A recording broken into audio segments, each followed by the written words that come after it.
bueno, ayer en el monólogo quedaron muchas cosas pendientes que vamos a ir platicando a lo largo de los siguientes días. Y yo quisiera que habláramos de lo que ayer quedó, específicamente del tema. ¿Se acuerdan que hablaba yo de los pactos que se fueron rompiendo y de cómo confrontó López Obrador cada uno de estos pactos que había, cada una de estas? Yo identificaba tres pactos que se rompen: el del crimen organizado, el económico con los potentados y el de los medios de comunicación. Hay otros más, pero hoy quiero referirme, porque ya hemos hablado de qué fue lo que pasó, ¿se acuerdan? Hay un monólogo de cómo López Obrador pues pone las condiciones al poder económico en el momento en el que cancela, no solamente porque pues sí era inviable lo del aeropuerto en el lago de Texcoco, sino además por el mensaje que iba a mandar a los empresarios, pues fue importante. Y ahora quiero enfocarme con respecto al pacto federal, al pacto nacional que había con el crimen organizado. Ahí específicamente hablábamos nosotros desde cómo afecta, porque hay que entender la magnitud. La verdad es que muchas de las veces cuando estoy escuchando a analistas, incluso analistas expertos supuestamente en seguridad, y no solo del lado de allá del régimen salinista, sino de nosotros, del lado de los que de alguna forma apoyan el proceso de transformación, la verdad es que no entiendo cómo no pueden hacer un análisis de esta magnitud, tomando en cuenta muchos elementos que nosotros hemos tocado a lo largo de mucho tiempo, aquí en Resentidos desde hace ya más de un año, pero también en otros espacios que yo tengo. He hablado con respecto a esto y me parece como es, no sé, que no puedan hacer este análisis del crimen organizado y que sean tan ligeros y tan banales al hablar de la situación, y de que no puedan darse cuenta del gran avance que hemos tenido en materia de seguridad y el gran avance que hemos tenido en este proceso de pacificación. Romper el pacto tan arraigado, que además era un pacto hecho desde Los Pinos, era un pacto hecho desde el gobierno federal, cuesta mucho trabajo, costó bastante trabajo. El simple hecho de romperlo es un avance importantísimo para el proceso de pacificación. Lo que pasa es que ellos no van a reconocer que existía este pacto, porque si los medios de comunicación y la clase política la clase política del antiguo régimen reconocieran que había un pacto, pues lógicamente saldrían totalmente involucradas tanto los medios de comunicación como los políticos, ¿no? Entonces no van a reconocer nunca este pacto. Por eso no pueden reconocer que el proceso de pacificación del presidente López Obrador tal vez ya haya logrado lo más importante en este proceso de pacificación. Y unos podrán pensar, pero sigue habiendo muchos muertos. Claro, sigue habiendo muchos muertos. Y quiero decir que va a seguir habiendo muertos, porque todos los procesos de pacificación pasan por un recrudecimiento en la cuestión de las vidas de las personas que se van perdiendo. Siempre que hay la intención de pacificar un país, de pacificar un proceso, siempre hay violencia. Y pareciera contradictorio, pero es parte justamente de la resistencia a un proceso de paz. La paz significa terminar con un negocio. La paz significa que se terminaría la impunidad. La paz significa que se pudieran crear las condiciones de justicia mínima para las víctimas de esta guerra de exterminio lanzada por Felipe Calderón. A la luz de lo que vimos el día de ayer, que a mí me parece que es uno de los discursos más importantes de todo el sexenio del presidente López Obrador, es que de repente cada discurso que da rompe, ¿no?, el anterior, o es más hermoso, más glorioso que el anterior, pero el discurso que da justo ayer, una hora después de que terminamos Resentidos, el discurso que se da justamente en el lugar en donde es la cuna que eso es simbólico también, porque es la cuna de la Constitución de 1857, y es algo muy interesante. Lo que dice ahí el presidente es uno de los más grandes discursos que da, Y justo cuando usted ve cada una de las 20 reformas constitucionales, yo decía ayer en un tuit, bueno, no sé cómo se llama, en un ex tuit en la red social X, que estas 20 propuestas, estas 20 reformas constitucionales, lo que hemos sostenido aquí en Resentidos, más que seguir transformando al país, lo que hacen es fundar, es la fundación de una patria nueva, ¿no? Con un arraigo legal y constitucional.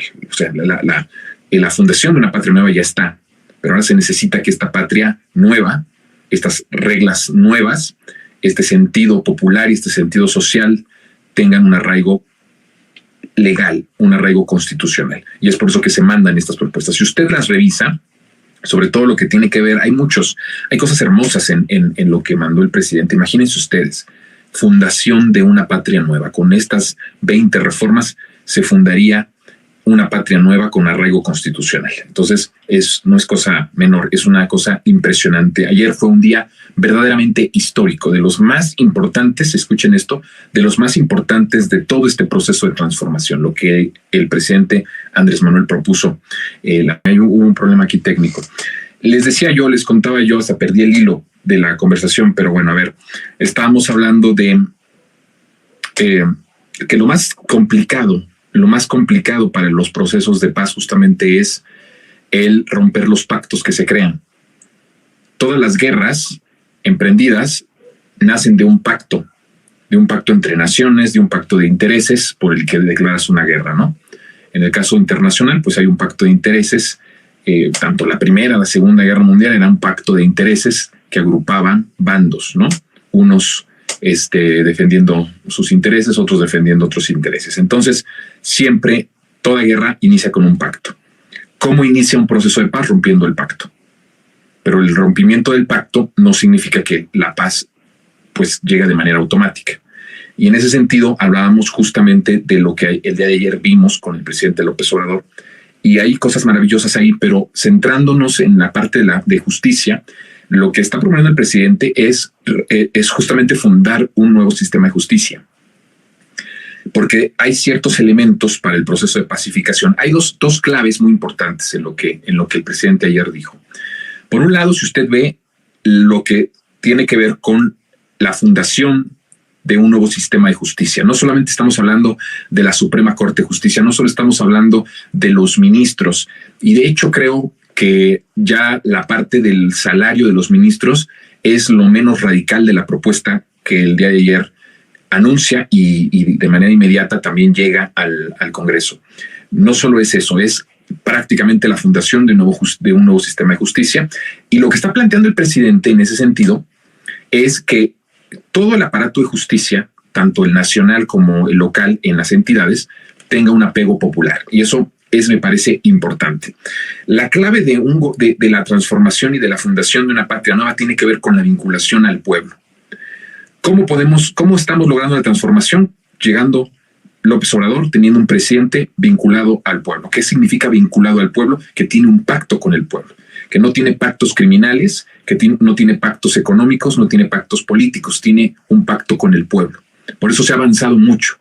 Y lo que él busca es que esto se replique. Por eso ayer el presidente decía que habló muchas veces del ejemplo que ellos están dando. Habló del ejemplo, habló del legado, habló de la herencia, ¿sí? Estos elementos nos hablan justamente de eso.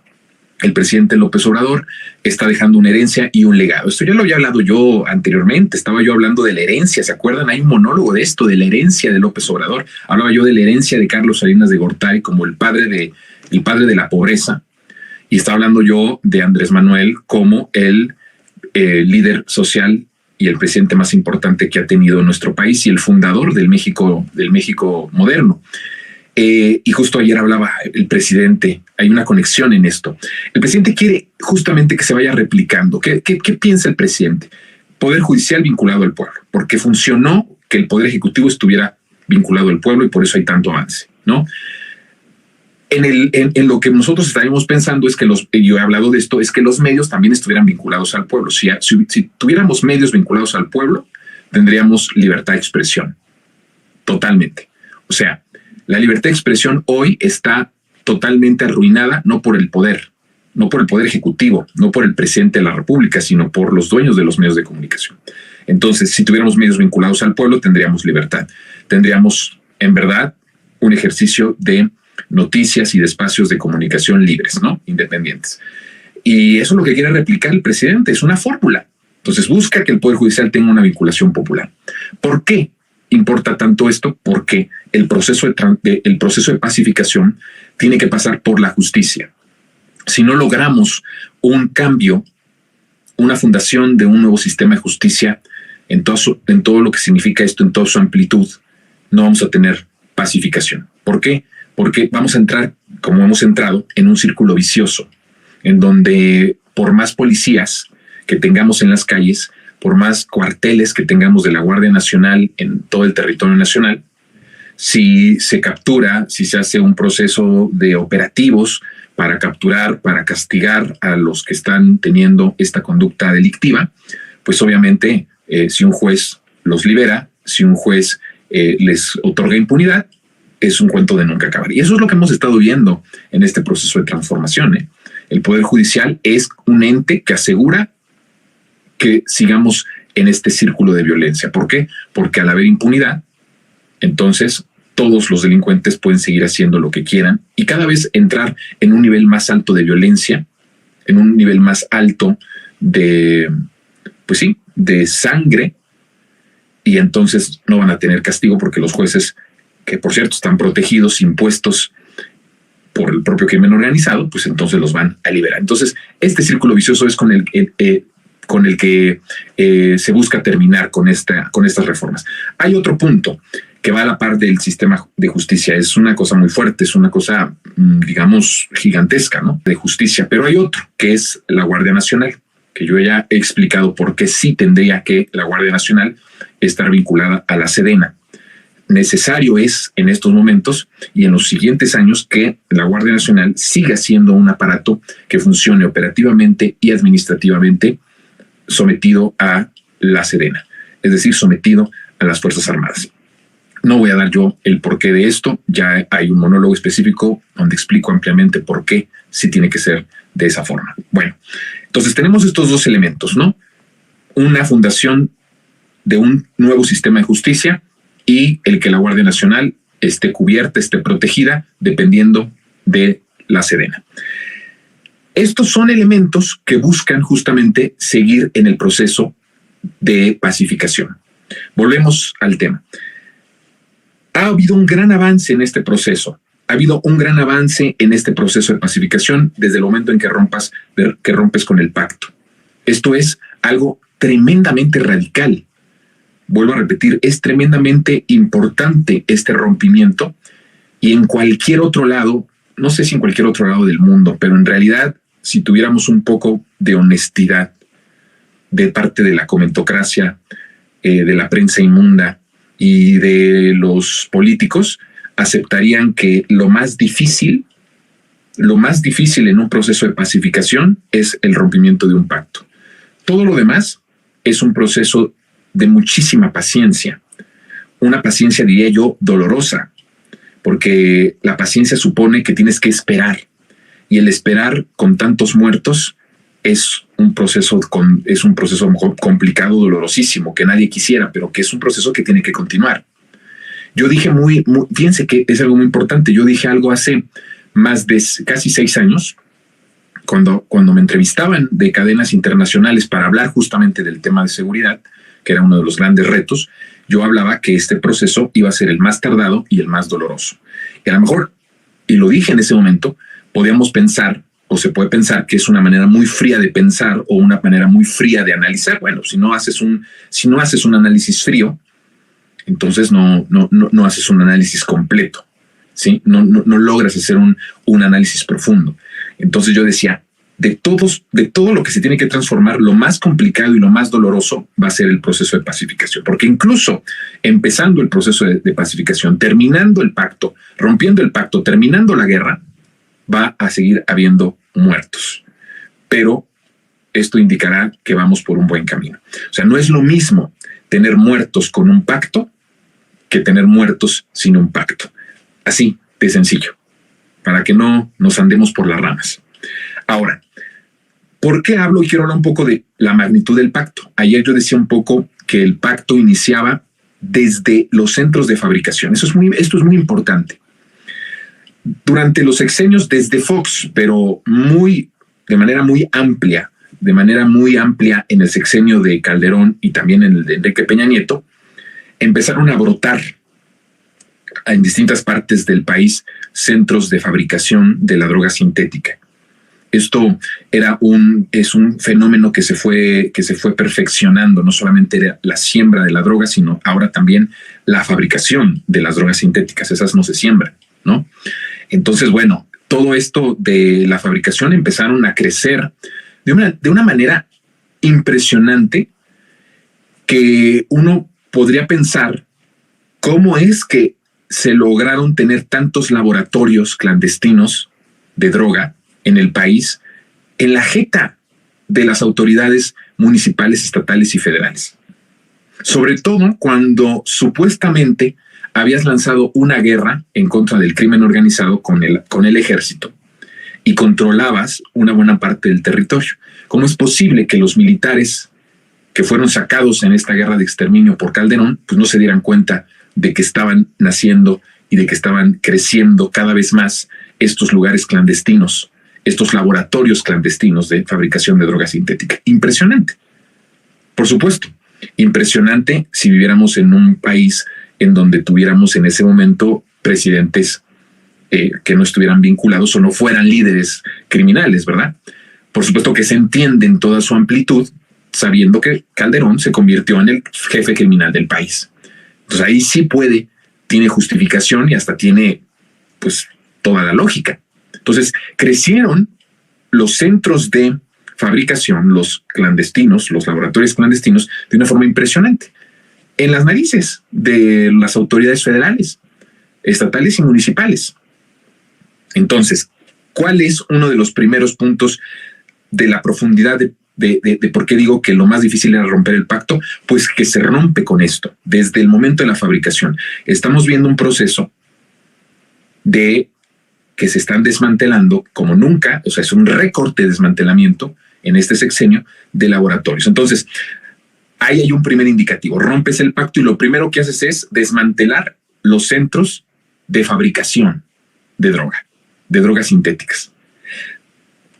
Encuentran una cercanía con esto de la propuesta que está haciendo el presidente con respecto a las drogas sintéticas. Bueno, nada más los paralelismos para que podamos entender más ampliamente cómo estamos en un proceso de paz que va a tener un buen resultado. Eso se los garantizo. Vamos a pacificar al país. Bueno, tenemos esto de las drogas sintéticas. Rompes el pacto desde el momento en el que ya desmantelas todos estos centros que crecieron como hongos, ¿no? En los sexenios desde Fox, pero de manera más fuerte y de manera más incluso impulsada y protegida desde el gobierno federal con Calderón y con Peña Nieto. Es un primer proceso. El otro es que rompes las vías de distribución, rompes el pacto. Es decir, ya no estás transportando la droga de manera tan sencilla y tan rápida. Ahora tienes un ejército, una Guardia Nacional que sigue los rastros de la droga y que decomisa. Hay récords en decomiso de droga en este sexenio. Entonces, bueno, solo de droga sintética, como ningún otro gobierno en el mundo, el de gobierno de López Obrador, tiene este récord de aseguramiento de la droga sintética. Entonces, hay un rompimiento también en eso, distribución. ¿Cómo se asegura o cómo se comprueba esto? Que la droga no llega a sus destinos. ¿Por qué? Porque ya no se les garantiza el libre tránsito, porque ya no se les garantiza el libre tránsito de las carreteras para la transportación. Rompes la línea productiva de la droga. Es parte del rompimiento del pacto. Y por eso yo no entiendo cómo los analistas expertos en seguridad no pueden hacer un análisis de esta magnitud de lo que estoy diciendo para decir, vamos bien. Porque solo el hecho de romper estos dos aspectos que acabo de decir es algo verdaderamente importante, sustancial en este proceso que queremos todas las mexicanas y todos los mexicanos, de que haya paz en el país. Entonces, se rompe este pacto Pero hay otro pacto que se rompe, que es específicamente del que hoy trata nuestro monólogo, que se crea. O sea, no solamente permites la fabricación, no solamente impulsas y proteges el que crezcan los centros de fabricación de droga sintética, no solamente permites el libre tránsito, sino además creas un mecanismo de lavado de dinero, que fue lo que hizo Calderón y Enrique Peña Nieto, de crear una estructura de lavado de dinero para proteger a los cárteles de la droga. Por supuesto, ¿cuál era la intención de esto? Pues que no se encontrara nunca que dentro de este negocio también estaban involucrados ellos, empezando por Felipe Calderón. Ya he explicado yo quién llevaba los maletines llenos de dinero a Los Pinos. Es una forma de decirlo. Podría ser literal, podría no ser tan literal, pero el efecto y la situación es real.